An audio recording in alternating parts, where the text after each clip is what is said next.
विद्यार्थी मित्र हो, चाटे शिक्षण समूहामध्ये आपलं मनापासून स्वागत। आज आपण शिकणार आहोत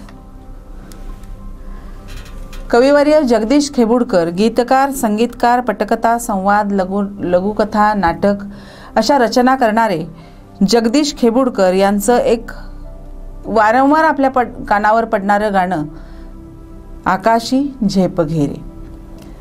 ही एक प्रतिकात्मक कविता आहे। कवीनं मानवी मनाला पाखरू या प्रतीकात गोवलेलं आहे। हे मन कसं असतं, चंचल असतं। बहिणाबाईंच्या कवितेमध्ये मनाचं वर्णन करताना त्या म्हणाल्या, मन पाखरू पाखरू त्याची काय सांगू मात, आता व्हत भुईवर गेलं गेलं आभायात। अतिशय चंचल असणारं हे मन चपय चपय त्याले नाही जरा धीर, तेठे व्हईसनी ईज आलं आलं धरतीवर। अशा स्वरूपात बहिणाबाईंनी मनाचं वर्णन करताना मन लहरी लहरी त्याले हाती धरी कोण, उंडारलं उंडारलं जसं वारा वावधान। मन वढाय वढाय उभ्या पिकातलं ढोर, किती हाकला हाकला फिरी येतं पिकावर। असं जे मन आहे, या मनाला आपण सोन्याच्या पिंजऱ्यामध्ये अडकवून ठेवण्यापेक्षा स्वैर, स्वातंत्र्य देणं आणि स्वावलंबी जीवन जगणं असा संदेश या कवितेतून कवीने आपल्याला दिलेला आहे। कवीने सुरक्षिततेचे, परावलंबित्वाचे कवच काढून टाकून स्वकष्टाने जगण्याचे महत्त्व या कवितेमध्ये अधोरेखित केलेले आहे। आपल्या क्षमतांवर, स्वसामर्थ्यावर विश्वास ठेवा, क्षमता जागवा, जाणीवा जागृत करा। आणि पाखराच्या प्रतीकातून कवी माणसाला स्वसामर्थ्याची ओळख करून देतात। स्वसामर्थ्य म्हणजे स्वतःमध्ये असलेल्या सामर्थ्याला जाग करा, तुमच्यामध्ये असलेल्या क्षमता जागवा। प्रस्तुत कविता जी आपण अभ्यासणार आहोत, यामध्ये परावलंबित्वाचे कवच फोडून स्वसामर्थ्यावर ध्येयाची उंच उंच शिखर पादाक्रांत करा, उत्तम यश मिळवून त्याचा निखळ आनंद घ्या असा संदेश कवींनी या कवितेतून दिलेला आहे। हे पाखरा म्हणजे आकाशी झेप घेरे पाखरा, सोडी सोन्याचा पिंजरा म्हणजे लौकिक आणि विनाशी गोष्टींमध्ये गुंतलेल्या मनाला कवीनं मोलाचा संदेश दिलेला आहे। लौकिक आणि भौतिक सुखामध्ये आपण गुरफटलेलो आहोत आणि यातून हा सोन्याचा पिंजरा फोडून तू बाहेर ये। माणसाच्या चंचल मनाला कवी इथं पाखरू म्हणतोय। आकाशी झेप घेरे पाखरा, हे मनरूपी पाखरा तू आकाशात उंच झेप घे, पण तत्पूर्वी तुला सोन्याचा पिंजरा, तुझं हे मायाजाल सोडावं लागेल। हे पाखरा माणसाच्या चंचल मना, तुझं भवती वैभव माया, फळ रसाळ मिळते खाया, सुख लोलूप झाली काया, हा कुठवर वेड्या घेशी आसरा। हे पाखरा तू उंच भरारी मार, आकाशात उंच उंच उडायला लाग। संपत्ती, सत्ता, माया, वैभव यामुळं तू त्या मोहजालात फसत गेलेला आहेस, अडकून पडलेला आहेस। हा जो सोन्याचा पिंजरा तुझ्याभोवती बंदिस्त आहे, हा पिंजरा फोडून तू बाहेर ये आणि तुझ्या इच्छांच्या सफलतेला घातक असणाऱ्या या पिंजऱ्याच्या बाहेर पडून स्वैर स्वतंत्र आयुष्य जग। या पिंजऱ्याचा त्याग करून तू यशाच्या शिखराकडे झेप घे, कारण हा पारतंत्र्याचा त्याग तू केलाच पाहिजेस, अन्यथा तू या पारतंत्र्यात किती दिवस खितपत पडणार आहेस। तात्पुरत्या सुखाचा त्याग कर, क्षणिक सुखाचा त्याग कर आणि तू या सोन्याच्या मोहजाली संपत्ती, धन, पैसा याच्या पिंजऱ्यात जो अडकलेला आहेस तो बाहेर पड, असं कवी या कवितेच्या पहिल्या कडव्यामध्ये सांगतो। तुझं पंख दिले देवाने, कर विहार सामर्थ्याने, दरी डोंगर हिरवी राने, जा ओलांडून या सरिता सागरा। आता तू मोहमाया, पैसा, धन, संपत्ती याच्या गराड्यात घेरलेला आहेस। तुला सुखानं फळ खायला मिळतं आहे। तुझं शरीर या लौकिक सुखाला लालचावलेलं आहे। सुख लोलूप होणं म्हणजे सुखाची आसक्ती निर्माण होणं।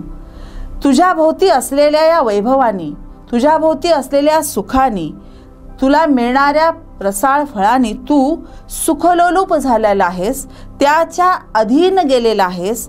त्यामुळं तू असं जे मन तुझं त्यात गुंतलेलं आहे, अडकलेलं आहे, या सुखाचा आश्रय लवकरच तुझा संपणार आहे. त्यामुळं पण हे सुख न टिकणारं असल्यामुळं तू त्यातून बाहेर पड, तू त्यातून बाहेर ये. कारण तुला देवानं पंख दिलेले आहेत आणि हे जे पंख आहेत त्यामध्ये तुझ्या क्षमता आहेत. परमेश्वरानं तुला पंख दिलेले आहेत. बहिणाबाईंच्या भाषेमध्ये जी सुगरण असते, अरे खोप्यामध्ये खोपा सुगरणीचा चांगला, देखा पिलासाठी तिने झोका झाडाले टांगला. त्याच कवितेचा शेवट बहिणाबाई अशा करतात, त्याची उलुशीचं चोच, त्याचे उलुसेचं पाय. म्हणजे एवढीशी चोच आणि एवढेसे पाय असताना सुद्धा एवढा भक्कम बंगला ती आपल्या पिलांच्या सुरक्षिततेसाठी बांधते. पण माणसा, तुला तर 2 हात 10 बोटं दिलेली आहेत.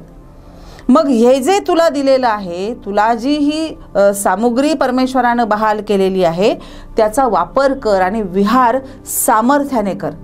ईश्वरानं तुला उडण्यासाठी पंख दिले आहेत. पंखातील बळाने तू आकाशात मुक्तपणे संचार कर, त्याचा वापर कर आणि त्या शक्तीचा यथायोग्य वापर करून प्रगतीच्या दिशेने झेपावत जा. दरी डोंगर हिरवी लाने, दर्या डोंगर हिरवी रानं, नद्या समुद्र, सगळे जे जीवनाच्या प्रवासात येणारे अडथळे आहेत, अडचणी आहेत, ते सगळे पार करून जा. तेवढं सामर्थ्य तुझ्यामध्ये आहे, ते सामर्थ्य जागव आणि या सगळ्या जीवनात येणाऱ्या नदी, हिरवी राने, नद्या किंवा समुद्र, या सगळ्या समस्यांना पार करून तू पुढे जा. आपल्याला माहिती आहे कष्टाशिवाय काहीही मिळत नाही. प्रयत्ने वाळूचे कनरगडिता तेलही गळे. म्हणजे कष्ट केलं तरच तुम्हाला यश मिळणार आहे. असाध्य ते का साध्य करिता सायास, सायास म्हणजे कष्ट, कारण अभ्यास तुका म्हणे. म्हणजे तुला जे काही मिळवायचं आहे ते कष्टाशिवाय मिळत नाही हे तुला माहिती आहे. कष्टाविन फळ ना मिळते हे कळते परी ना वळते. कष्टाशिवाय फळ मिळत नाही हे तुला माहिती आहे, तरी सुद्धा तुझं मन ते मान्य करत नाही, तुझं मन हे स्वीकारत नाही. कष्ट केल्याशिवाय कोणतेही फळ मिळत नाही, आयतं कोणतंही सुख मिळत नाही. त्यासाठी अपार मेहनत करावी लागते, हे तुला समजतं. असेल माझा हरी मला तो देईल खाटल्यावरी, असं नाही चालत. त्यामुळं हे सगळं तुला कळतंय, पण तुझ्या कृतीमध्ये, आचरणामध्ये, वागणुकीमध्ये हे येत नाही, तू ते स्वीकारत नाहीस. त्यामुळं हे कळत असून सुद्धा आपल्या ते कृतीत येत नाही. हृदयात व्यथा ही जळते. बघा, ह्या दुःखाला काही कारणच नाहीये. मन जळत राहतं. कशामुळं? बघा, कष्टाशिवाय फळ मिळत नाही, कष्टाशिवाय यश मिळत नाही हे तुला कळतंय, पण कष्ट करायला तू तयार होत नाहीस आणि ही सल तुझ्या मनामध्ये आहे. त्यामुळं ही व्यथा हृदयामध्ये जळत असते. का जीव बिचारा होई बावरा. त्यामुळे तुझा जीव बिचारा होऊन जातो, केविलवाना होऊन जातो, लाचार होऊन जातो, दिनवाना होऊन जातो. त्यामुळं कासावीस होतो, कावरा बावरा होतो. हे कळून सुद्धा स्वीकारायची इच्छा नसल्यामुळं त्याचा तुला त्रास होतो. तू कष्टाशिवाय फळ मिळत नाही हे कळून सुद्धा स्वीकारत नाहीस आणि या न स्वीकारण्याचा त्रास तुला होतो. मनात दुःख निर्माण होतं, जीव कावरा बावरा होतो. घामातून मोती गळले फुलले, श्रमदेव घरी अवतरले. बघा, हा, नसे राऊळी वा नसे मंदिरी, जिथे रावती हात तेथे हरी. किंवा जिथे भूमीचा पुत्र गाळील घाम, तिथे अन्न होऊन ठाकील श्याम, असं कुसुमाग्रज म्हणतात. जिथं कष्ट आहे तिथं फळ आहे. त्यामुळं घामातून मोती फुलले. शेतकरी बांधव रात्रंदिवस शेतात काबाड कष्ट करतात, घाम गाळतात आणि मग त्याचा परिणाम असा दिसतो की त्यांना फलस्वरूपात मोत्यासारखे सुंदर दाणे मिळतात, धान्य मिळतं, धनधान्य मिळतं. त्यामुळं घामातूनच मोती फुलतात आणि श्रमदेव म्हणजे कष्टाचा देव, कष्टकऱ्यांचा देव, तो श्रमदेव घरी अवतरतो धान्य रूपामध्ये. तोच शेतकऱ्याचा परमेश्वर असतो. त्यामुळे कवी असं म्हणतो की घाम गाळला की शेतात मोती पिकतात, पिके बहरतात. हा श्रमरूपी ईश्वराचा चमत्कार आहे. तुमच्या कष्टाचं फळ आहे, तुम्ही केलेल्या परिश्रमाचं ते परिमार्जन आहे. कष्ट करून घरात येणारं धान्य म्हणजेच श्रमदेव, म्हणजे कष्टकऱ्यांचा देव, त्याचं आगमन होतं.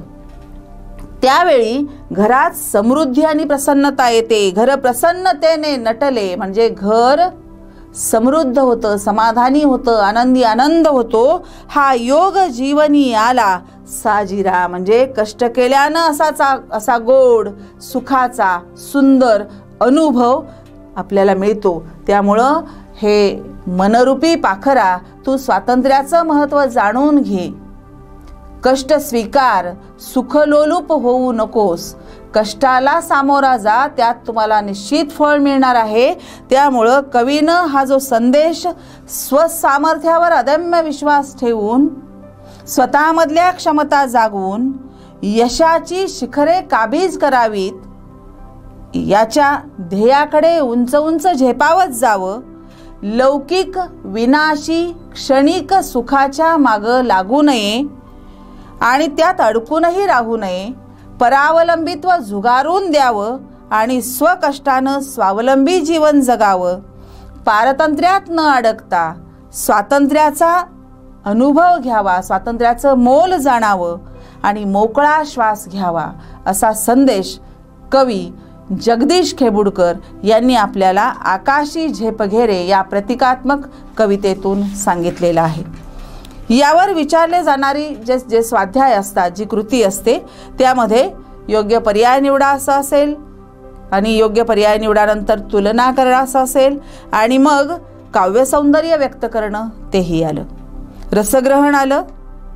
यामध्ये तुम्ही स्वसामर्थ्याची जाणीव हा उत्तम व्यक्तिमत्व विकासाचा पाया आहे, याचं सोदाहरण विधान स्पष्ट करायचं आहे. घर प्रसन्नतेने नटले. वैयक्तिक जीवनामध्ये तुमच्या असे अनेक अनुभव असतील की ज्यामुळं आपल्या घरामध्ये आनंदी आनंद असतो, समाधान असतं. या विषयावर तुम्हाला स्वतःचं मत मांडण्यासाठी इथं संधी मिळणार आहे. त्यामुळं कविता समजून घ्या, कवितेचा मतितार्थ जाणून घ्या आणि आपल्या व्यक्तित्व विकासामध्ये त्याचा काही उपयोग होतो का हेही जाणून घेऊन अंगीकारा. हाच संदेश कवी जगदीश खेबुडकर या कवितेतून देतात. कवी ज.वी. पवार यांनी लिहिलेली कवितेकडे आपण जाणार आहोत. तू झालास मूक समाजाचा नायक. डॉक्टर बाबासाहेब आंबेडकर, दलितांचे कैवारी, घटनेचे शिल्पकार, जागतिक विचारवंत म्हणून ज्यांना आपण ओळखतो ते डॉक्टर बाबासाहेब आंबेडकर. दलितांच्या उद्धारासाठी स्वतःचं जीवन सर्वस्व घालवणारे डॉक्टर बाबासाहेब आंबेडकर.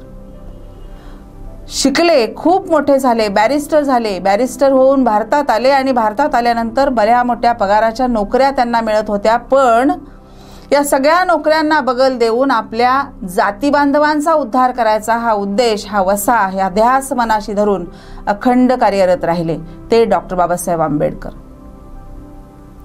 चातुर्वर्ण्य व्यवस्थेमुळे ब्राह्मण, क्षत्रिय, वैश्य आणि शूद्र यामध्ये उच्चवर्गीय लोकांनी शूद्र दलित लोकांची जी गळचेपी केलेली होती, रूढ झालेली होती, परंपरेनं चालत आलेली होती, त्यामुळं हा समाज अन्यायाला प्रतिकार न करता मूकपणे सगळे अन्याय सहन करत होता, तळागाळात होता. ना शिक्षणाचं स्वातंत्र्य, ना संचाराचं स्वातंत्र्य, ना बोलण्याचं, ना पाणी पिण्याचं, ना कशाचंही.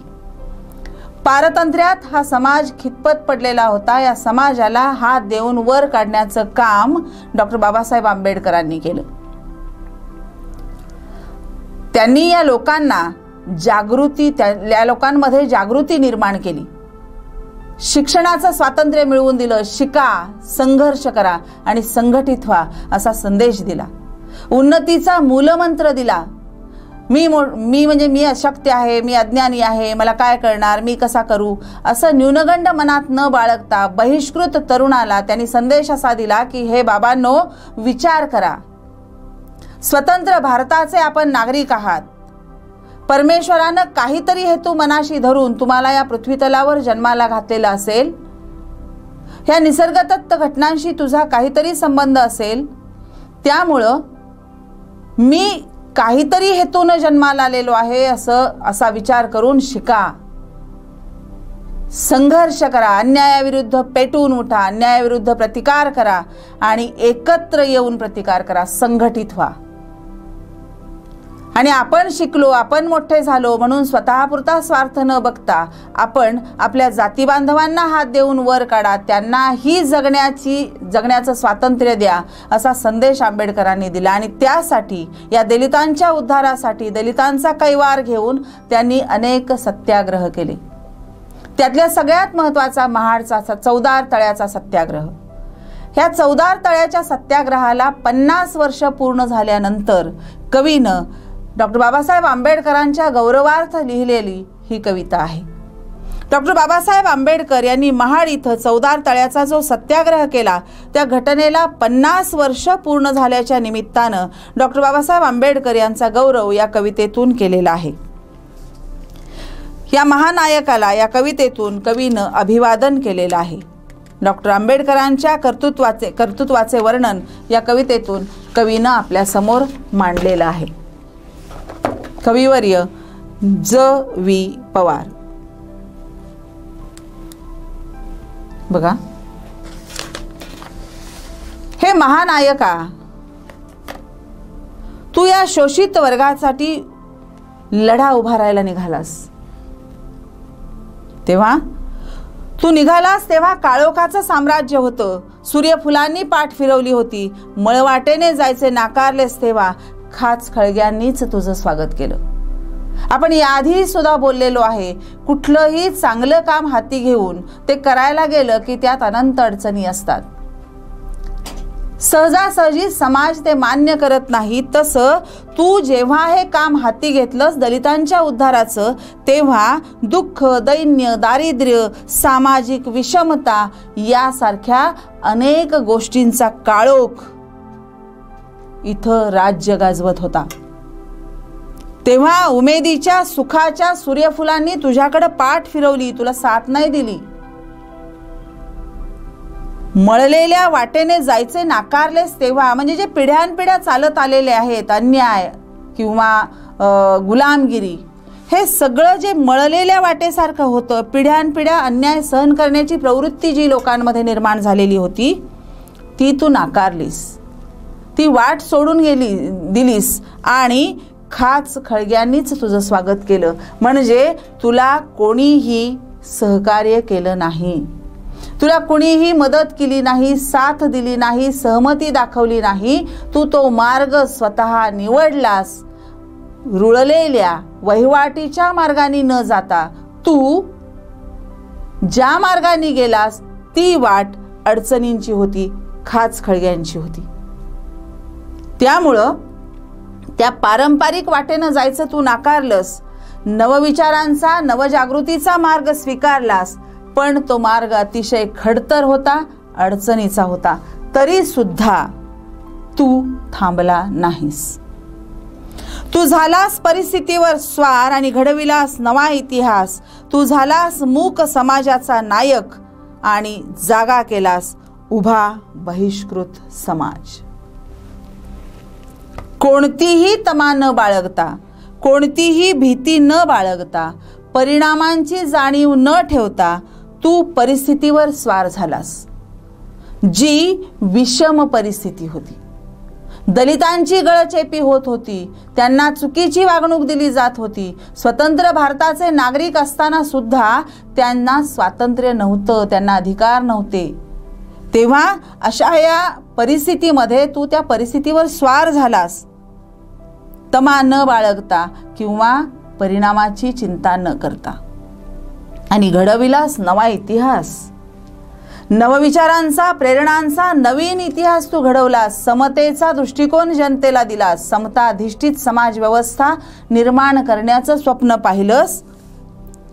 तू झालास मूक समाजाचा नायक, म्हणजे अबोल, व्यक्त न होणारा जो समाज होता, अन्यायामध्ये पिचलेला होता, अन्याय सहन करत होता, अन्याय सवयीचे करून घेत होता. आणि हेच माझा जन्माचं काम आहे किंवा मी ह्यासाठीच जन्माला आलेलो आहे अशी ज्यांची दृढ भावना बनलेली होती, त्या मूक समाजाचं आधारस्तंभ बनण्याचं काम तू केलंस, त्यांचा तू नायक बनलास, नेता बनलास, पुढारी बनलास आणि जागा केलास उभा बहिष्कृत भारत. म्हणजे तू काय जागा केलंस, त्या लोकांमध्ये जागृती केली, स्वत्व निर्माण केलं, अस्मिता जागी केली. शिका, संघर्ष करा आणि संघटित व्हा. त्यांच्यात आत्मविश्वास जागा करण्याचं काम तू केलंस. त्यामुळं हा समाज जागा झाला आणि तुझ्या नवविचारांचा, नवप्रेरणांचा उद्धार झाला आणि तो नवा इतिहास घडला. त्यांच्यात आत्मविश्वास जागा करून तू आत्मविश्वास त्यांच्यात जागा केलास. सर्व महाकाव्यांनी तुझ्या पायाशी नतमस्तक व्हावं इतकी धार, इतकी ताकद तुझ्या शब्दांमध्ये होती. असे संघर्षमय शब्द तू लिहित होतास. त्यामुळं सगळी महाकाव्य तुझ्या पायाशी होती. तुझा संघर्ष असा की काठ्यांच्या संगीनी व्हाव्यात. संघर्ष असा की त्या लोकांमध्ये जी प्रतिकाराची भावना तू जागवलीस, त्या हातातील सर्व काठ्या बंदुका होऊन बरसाव्यात असा तुझा संघर्ष होता. तुझी जी डरकाळी होती, तुझी जी बुलंद आवाजाची हकाटी होती किंवा जो बुलंद आवाज तू लोकांसमोर दाखवत होतास, त्या बुलंद आवाजामुळे, घोषणेमुळे आकाश हादरून गेलं आणि पृथ्वी डचमळू लागली. आणि बघता बघता चौदार तळ्याला आग लागली. चौदार तळ्यामध्ये या शूद्रांनी जाणं किंवा दलितांनी जाणं, तिथलं पाणी पिणं वर्ज्य होतं. उच्चभ्रू वर्गातल्या लोकांमुळं ते तिथपर्यंत जाऊ शकत नव्हते. तेव्हा आंबेडकरांनी या चौदार तळ्यामध्ये सत्याग्रह पुकारला. हजारोंच्या संख्येने दलितांना संघटित केलं आणि संघर्ष करायला प्रवृत्त केलं. लोक पेटून उठले, त्यांची अस्मिता जागी झाली आणि बघता बघता चौदार तळ्याला आग लागली. हा संघर्ष पेटला. चौदार तळ्याच्या पाण्याला आग लागली. त्या चौदार तळ्याच्या संग्रामाला आज 50 वर्ष पूर्ण होत आहेत.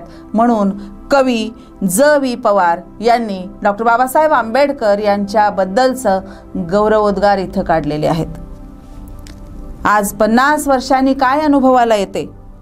आज 50 वर्ष झाली मी पाहतोय, अजूनही म्हणावी तितकी परिस्थिती सुधारलेली नाही. त्याच समस्यांना आम्ही तोंड देतो आहोत. त्यामुळं कवीचं म्हणणं असं की पुन्हा चौदार तळ्याच्या, पुन्हा ही संघर्षाची वाट चौदार तळ पाहत आहे. पुन्हा संघर्ष पेटून उठावा, पुन्हा समतेचा दृष्टिकोन निर्माण व्हावा, पुन्हा समतेसाठी प्रयत्न व्हावेत. आणि हीच थोडीशी खंत कवितेच्या शेवटी व्यक्त करून कवी डॉक्टर बाबासाहेब आंबेडकरांच्या कर्तृत्वाला, त्यांच्या कार्याला आणि दलितांसाठी त्यांनी अर्पण केलेल्या जीवनाला मानाचा मुजरा करतात. डॉक्टर यशवंत पाठक यांच्या हे विश्वाची व्हावे सुखी या पाठाकडे आपण वळतोय. हे विश्वाची माझे घर या संत ज्ञानेश्वरांच्या वचनाचा प्रत्यय आज तंत्रयुगात आपण घेत आहोत. जग जवळ आलेलं आहे. आधुनिकतेकडे वाटचाल करताना दळणवळणाची साधनं वाढली, तंत्रज्ञान वाढलं, नोकरी धंद्याच्या निमित्तानं लोक जगाच्या कानाकोपऱ्यात जाऊ लागले आणि हे विश्व घर झालं. ही जी संकल्पना आधुनिक साधनांनी वैश्विक खेड्याची संकल्पना प्रत्यक्षात उतरलेली आपल्याला दिसते. गाव ते जग या स्तरावरून माणूस माणसाला भेटतो. तो जवळ यावा, जोडला जावा. एक एक माणूस जोडला म्हणजे माणसं मनानं जवळ आली तर अवघी मानवता सुखी होईल. हा संतांच्या वाङ्मयातील विचार अतिशय परिणामकारकरित्या या प्रस्तुत पाठात लेखकांना मांडलेला आहे. आजची सामाजिक स्थिती कशी आहे? जवळजवळ 800 ते 900 वर्षापूर्वीपासून संतांनी दिलेल्या संस्कारांचा वारसा आपण आजवर चालवतो आहोत. पण ज्या काही समस्या संतांनी तत्कालीन परिस्थितीमध्ये सोडवून दिलेल्या होत्या, त्या समस्या आजही तितक्याच प्रखरतेनं जाणवतात. मग ती जातीभेदाची असेल, धर्मभेदाची असेल, स्त्री पुरुष समानतेची असेल, उच्चनीचतेची असेल, गरिबी श्रीमंतीची असेल. सर्व संतांच्या साहित्याचा, सर्व संतांच्या विचारांचा मूळ हेतू एकच आहे, साम्य एकच आहे. जगामध्ये मानवता नांदावी, माणुसकी नांदावी, माणसानं माणसाला मदत करावी, किंवा हे विश्व एक घर व्हावं. समान बंध आहे सगळ्यांच्या विचारांचा. महाराष्ट्र ही संतांची भूमी आहे. संतांची म्हणजे सत्पुरुषांची. जगाच्या कल्याणा संतांच्या विभूती, जगाचं कल्याण करण्यासाठीच त्यांचा जन्म आहे. देह कष्टविती पर उपकारे, ही संतांची भूमिका आहे. संतांच्या शिकवणीतून किंवा संतांच्या साहित्याचा आत्मा म्हणजे भक्ती आणि प्रबोधन, समाज कल्याण. वारकरी संप्रदायाचे संस्थापक ज्ञानेश्वरांनी भक्ती संप्रदायाचं मंदिर बांधलं आणि या भक्तीच्या मंदिराचा कळस होण्याचा मान तुकारामांना मिळाला. ज्ञानदेवे रचिला पाया, तुका झालासे कळस, असं म्हणून बुडत आहे जन, देखवे ना डोळा, येतो कळवळा म्हणूनी, अशी भावना संतांची असते. त्यामुळं चक्रधर स्वामींपासून अगदी आज बसवेश्वरांपर्यंत, संत तुकडोजी महाराजांपर्यंतच्या सगळ्या संतांनी, मग नामदेव असतील, तुकाराम असतील, रामदास असतील, या सगळ्यांची भूमिका एकच होती, विश्वाचं कल्याण, समाजाचं कल्याण. ज्ञानेश्वरांपासून गाडगेबाबांपर्यंत सर्वच संतांच्या प्रार्थनेचा आविष्कार म्हणजे समाज कल्याण, विश्व कल्याण. मी पासून आम्हीपर्यंत स्वत्व सोडून सगळ्यांमध्ये सामावण्याची ताकद निर्माण करण्याचं सामर्थ्य या संत साहित्यामध्ये आहे. संत ज्ञानेश्वरांनी ज्ञानेश्वरी लिहिली. संतांची परंपरा फार मोठी आहे. संतांनी निर्माण केलेल्या परंपरेची, संस्कारांची पावलं जर आपण अवलंबली तर आपण खरोखरच सुखासमाधानात राहू. हे वसुधैव कुटुंबकम ही संकल्पना साकार होईल. संत ज्ञानदेवांनी परमेश्वराकडं जी प्रार्थना केली, ज्ञानेश्वरीचं लेखन झाल्यानंतर संत ज्ञानेश्वरांनी पसायदान लिहिलं निवृत्तीनाथांच्या सांगण्यावरून. मंगलाचरणात त्यांनी विनंती केलीच आहे परमेश्वराला, पण शेवटी पसायदानात समाप्तीच्या वेळी त्यांनी परमेश्वराकडं विश्वकल्याणाची मागणी केली, पसायदान मागून. त्यामुळं मराठी माणसाच्या स्मरणात ही त्यांची प्रार्थना कायमस्वरूपी घर करून आहे. खळांची व्यंकटी सांडावी, त्यांच्यामध्ये सत्कर्म निर्माण व्हावं, माणसानं आपल्या मनातला दुष्टावा नाहीसा करावा आणि चांगले विचार अंगीकारावेत. दुरितांचे तिमेर जावोत, खळांची व्यंकटी सांडो, दुरित म्हणजे दुष्कर्म, ते निघून जाऊ दे. या जगातून दुष्कर्माचा अंधार निघून जावा आणि ज्याला जे हवं ते मिळावं, त्याची स्वप्नपूर्ती व्हावी, असं मागणं या पसायदानातून ज्ञानदेवांनी केलेलं आहे. पसायदान आपल्याला माहिती आहे, प्रार्थनेच्या वेळेला आपण म्हणतो. संत नामदेव परमेश्वराकडे मागताना काय मागतात बघा. अहंकाराचा वारा न लागो राजसा, माझ्या विष्णुदासा भाविकांसी. संत नामदेव हे संत शिरोमणी, ज्ञानदेवांचं चरित्र लिहिण्याचं काम नामदेवांनी केलं. नाचू कीर्तनाचे रंगी, ज्ञानदीप लावू जगी, असं नामदेवांचं काम होतं.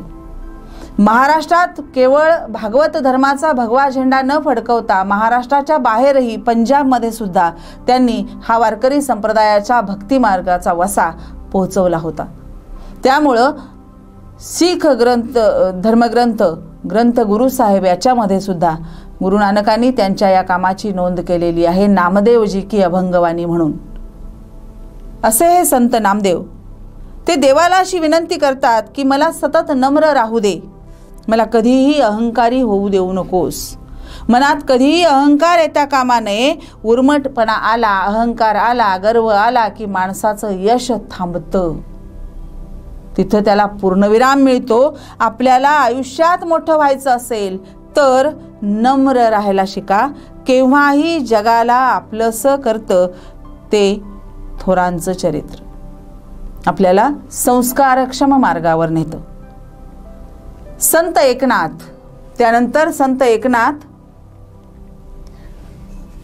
भारुडाच्या माध्यमातून, गवळणींच्या माध्यमातून संत एकनाथांनी समाजाचं प्रबोधन केलं, समाजाला शिकवलं, समाजाला चांगलं वाईट जाणवून दिलं. काम, क्रोध, मोह, मद, माया, मत्सर या षड्रिपूंपासून सावध होण्यासाठी भारुड लिहिताना विंचू चावला हे एक प्रसिद्ध भारुड एकनाथांनी लिहिलं. या दुर्गुणांचा प्रादुर्भाव जर शरीरामध्ये झाला तर माणसातला माणूस नाहीसा होतो आणि माणूस तमघाम अंगासी आला म्हणजे माणूस तामसी वृत्तीचा होतो. त्यामुळं संत एकनाथांनी सर्वाभूती भगवत भाव हाची निजभक्तीचा ठाव असं म्हटलेलं आहे. प्राणीमात्रांमध्ये मैत्री असली की विश्व आनंदानं राहू शकतं. मैत्री म्हणजे नुसतं तुला द्यायचं मी, मला द्यायचं तू असं नव्हे. मानवी सुखदुःखाशी सुहृदय मनानं समरस होणं, दुसऱ्याच्या आनंदात आनंद मानणं, दुसऱ्याच्या दुःखात सहभागी होणं, त्याच्या दुःखावर फुंकर घालणं, त्याला मदत करणं, अडचणीत उपयोगी पडणं, हे सगळं मैत्रीमुळं होतं. ती मैत्री असावी. सर्वाभूती भगवत भाव असं संत एकनाथ म्हणतात. तर ज्ञानदेव भूता परस्परे पडो मैत्र जीवाचे असं म्हणतात. सगळ्यांचा हेतू एकच आहे, जगाचं कल्याण, विश्व कल्याण, समाज कल्याण, समाज प्रबोधन. संत तुकाराम ज्ञानदेवे रचिला पाया तुका झालासे कळस, त्या भक्ती मंदिराच्या कळसाचा मान ज्यांना मिळाला ते संत तुकाराम कळस होऊन राहिले. संत तुकारामांचं लेखन परखड होतं. समाजाचं प्रबोधन तर त्यात होतंच, पण जे चुकीचं दिसेल तिथं मात्र ते हमखास आपला शाब्दिक वार करायचे. मऊ मेणाहुणी आम्ही विष्णुदास कठीण वज्रास भेदू असे, भले तरी देऊ कासेची लंगोटी नाठाळांचे माथी हानू काठी, असं परखड लेखन तुकारामांनीच करावं. संत संग देई सदा, सज्जनांच्या सहवासात राहा, चांगल्या विचारांच्या सहवासात राहा. तुमचे विचार बदलतील, तुमचे आचार बदलतील. त्यामुळं संतांच्या संगतीमुळं विचारांमध्ये, वागण्यामध्ये, बोलण्यामध्ये फरक पडतो आणि चार माणसं संतांच्या संगतीमुळे एकत्र येतात. या सहकार्यातून मानवी जीवनाचं कल्याण होतं. त्यामुळं एका सहाय्य करू अवघे धरू सुपंथ असंच तुकाराम म्हणतात. या संतांनी स्वतःसाठी कधीही काहीही मागितलेलं नाही. त्यामुळं प्रत्येक संताच्या विचारांचा हेतू एक आहे, बीज एक आहे. त्यानंतर संत रामदास यांनी सुद्धा विश्वकल्याणासाठीच प्रार्थना केली आहे. कल्याण करी देवराया जनहेत विवरी, तळमळ तळमळ होतची आहे हे जन हाती धरी. जनहिताची त्यांना तळमळ वाटते. जनतेचं हित झालं पाहिजे, समाजाचं कल्याण झालं पाहिजे, म्हणून ते परमेश्वराजवळ सगळ्यांचं कल्याण कर असं मागणं मागतात. संत रामदासांनी अहंभाव सोडून द्या, मी माझं मला या पलीकडे जा तुम्ही असं सांगितलेलं आहे. त्यामुळं चांगलं काम करा, चांगलं फळ मिळेल. मनात वाचिरेत पूर्व संचित केले, तया सारखे भोगणे प्राप्त झाले. त्यामुळे चांगलं काम केलं की निश्चित तुम्हाला चांगलं फळ मिळणार. अशा स्वरूपात षड्रिपूंना जवळ करू नका हा संदेश संत रामदास देतात. संत गाडगे महाराज पूर्वाश्रमीचे डेबू, लहानपणापासून त्यांच्यावर त्यांच्या आईने केलेले जे संस्कार असतात त्यामुळं मुलाचे पाय पाळण्यात दिसतात असं संत गाडगे बाबांचं काम. संत गाडगे महाराज हे स्वच्छतेचे भोक्ते होते. दिवसभर आणि करते सुधारक आणि बोलके सुधारक असं जसं स्वातंत्र्यपूर्व काळातल्या सुधारकांचं आपण वर्गीकरण करतो तसं हे करते संत होते. संत गाडगे बाबा ते काय करायचे, प्रत्येक गावात जाऊन सकाळी खराटा हातात घ्यायचा आणि सकाळपासून गाव झाडायला सुरुवात करायचं. गावाची स्वच्छता करायची दिवसभर, मग अनेक हात त्यांना येऊन मिळायचे आणि गाव स्वच्छ व्हायचा. आणि संध्याकाळी गावाच्या मध्यवर्ती ठिकाणी पारावर उभा राहून ते कीर्तन करायचे, गोपाला गोपाला देवकी नंदन गोपाला. त्यामुळं गाडगे महाराजांनी सामाजिक प्रबोधन करताना प्रत्यक्ष कृतीवर भर दिला. वेळ वाया घालवणं, व्यर्थ गप्पा मारत बसणं संत गाडगे बाबांना मान्य नव्हतं. त्यापेक्षा शिक्षित व्हावं हा कटाक्ष त्यांचा होता. त्यांनी शिक्षणाचं महत्त्वही आपल्या लेखनातून सांगितलेलं आहे. नको धर्मकृत्ये पैसा खर्चून या, घेण्यासाठी विद्या तोच खर्चा. म्हणजे अनावश्यक खर्च करू नका, अंधश्रद्धेवर खर्च करू नका, तोच पैसा शिक्षणाच्या कारणी लावा, कल्याण होईल. स्वतःचा उद्धार करा प्रयत्नाने, शक्तीने मुक्तीने सुखी व्हावे. गाडगेबाबांची आई त्यांना लहानपणी सांगायची, भुकेल्याची भूक भागवणं, तहानेल्याची तहान भागवणं हाच तर खरा मानवता धर्म आहे, यापेक्षा वेगळा धर्म नाहीये. म्हणजे हे बाळकडू त्यांना त्यांच्या आईकडून लहानपणापासून मिळालेलं होतं. अंगावर लक्तर झालेली कपडे, डोक्यावर एखादी करवंटी किंवा फुटकं मडकं आणि हातात खराटा, हे गाडगेबाबांचं ध्यान. त्यानंतर संत तुकडोजी महाराज आपल्या ग्रामगीतेत त्यांनी स्वच्छतेचं महत्त्व सांगितलेलं आहे.